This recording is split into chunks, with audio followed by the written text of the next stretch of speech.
शनि देव व्रत कथा। एक बार सभी 9 ग्रहों सूर्य, चंद्र, मंगल, बुध, बृहस्पति, शुक्र, शनि, राहु और केतु में बहस हो गई कौन सबसे बड़ा है। आपस में लड़ने के बाद सभी देवराज इंद्र के पास गए। इंद्र असमंजस की स्थिति में निर्णय नहीं दे पाए, परंतु उन्होंने सभी ग्रहों को सुझाव दिया कि पृथ्वी पर राजा विक्रमादित्य ही इसका फैसला कर सकते हैं, क्योंकि वो बहुत ही न्यायप्रिय राजा हैं। सभी पृथ्वी पर राजा विक्रमादित्य के पास गए और अपने अपने आने का कारण बताया। राजा उनकी समस्या को सुन बहुत परेशान हो गए। उनका चिंतित होना लाजमी था, क्योंकि जिसको भी किसी से छोटा बताया तो वही गुस्सा कर जाएगा। राजा के काफी सोच विचार के बाद उन्हें एक उपाय सूझा। उन्होंने स्वर्ण, रजत, कांस्य, पीतल, सीसा, रांगा, जस्ता, अभ्रक और लोहे से 9 सिंहासनों का निर्माण करवाया और उन्हें उपयुक्त क्रम में रख दिया। सबसे निवेदन किया गया कि क्रमानुसार सिंहासन आसन ग्रहण करें। शर्त रखी गई कि जो सबसे अंतिम में सिंहासन पर आसन ग्रहण करेगा वही सबसे छोटा माना जाएगा, जिसकी वजह से शनिदेव सबसे बाद में आसन प्राप्त कर सके और सबसे छोटे कहलाए। क्रोध के आवेश में आकर शनिदेव ने सोचा कि राजा ने ये सब जानबूझकर किया है। कुपित हो राजा से कहा कि तू मुझे नहीं जानता।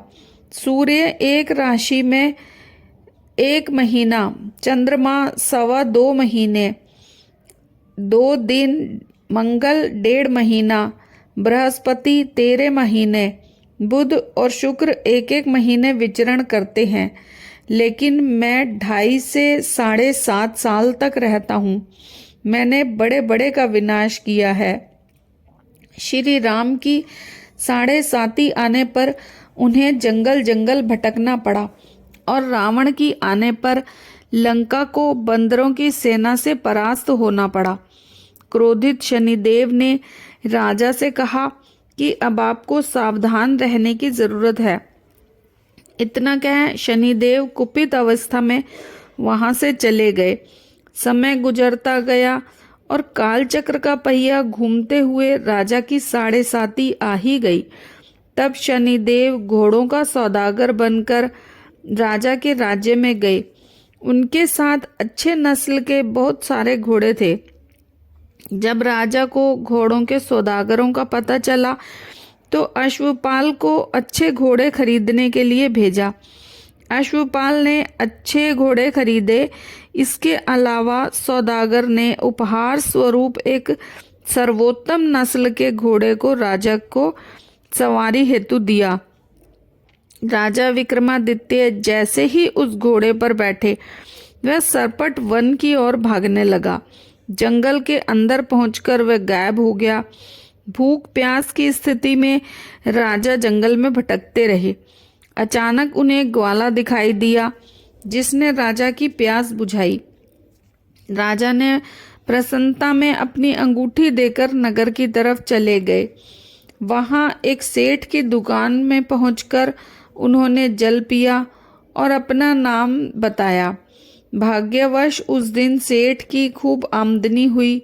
सेठ खुश होकर उन्हें अपने साथ घर ले गया। सेठ के घर में खूंटी पर एक हार टंगा था, जिसको खूंटी निगल रही थी। कुछ ही देर में हार पूरी तरह से गायब हो गया। सेठ वापस आया तो हार गायब था।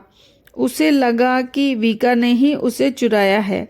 सेठ ने वीका को कोतवाल से पकड़वा दिया और दंड स्वरूप राजा को चोर समझ उसके हाथ पैर कटवा दिए गए। अपंग अवस्था में उसे नगर के बाहर फेंकवा दिया गया। तभी वहां से एक तेली निकल रहा था, जिसको उस पर दया आ गई। उसने राजा को अपनी गाड़ी में बैठा लिया। वीका अपनी जीभ से बैलों को हाँकने लगा। कुछ समय पश्चात राजा की शनि दशा समाप्त हो गई। वर्षा काल आने पर वीका मल्हार गाने लगा। एक नगर की राजकुमारी मनभावनी ने मल्हार सुनकर मन ही मन प्रण कर लिया कि जो भी इस राग को गा रहा है वो उसी से विवाह करेगी। उन्होंने दासियों को खोजने के लिए भेजा, परंतु वापस आकर उन सभी ने बताया कि एक अपंग आदमी है। राजकुमारी ये जानकर भी नहीं मानी और अगले दिन ही अनशन पर बैठ गई। जब लाख समझाने पर राजकुमारी नहीं मानी, तब राजा ने उस तेली को बुलावा भेजा और वीका से विवाह की तैयारी करने के लिए कहा गया। वीका से राजकुमारी का विवाह हो गया।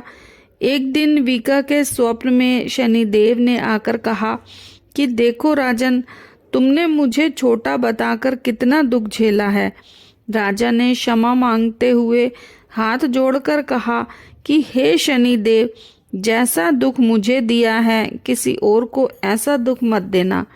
शनिदेव इस विनती को मान गए और कहा कि मेरे व्रत और कथा से तुम्हारे सारे कष्ट दूर हो जाएंगे। जो भी नित्य मेरा ध्यान करेगा और चींटियों को आटा डालेगा, उसकी सारी मनोकामना पूर्ण हो जाएगी। शनिदेव ने राजा को हाथ पैर भी वापस दिए।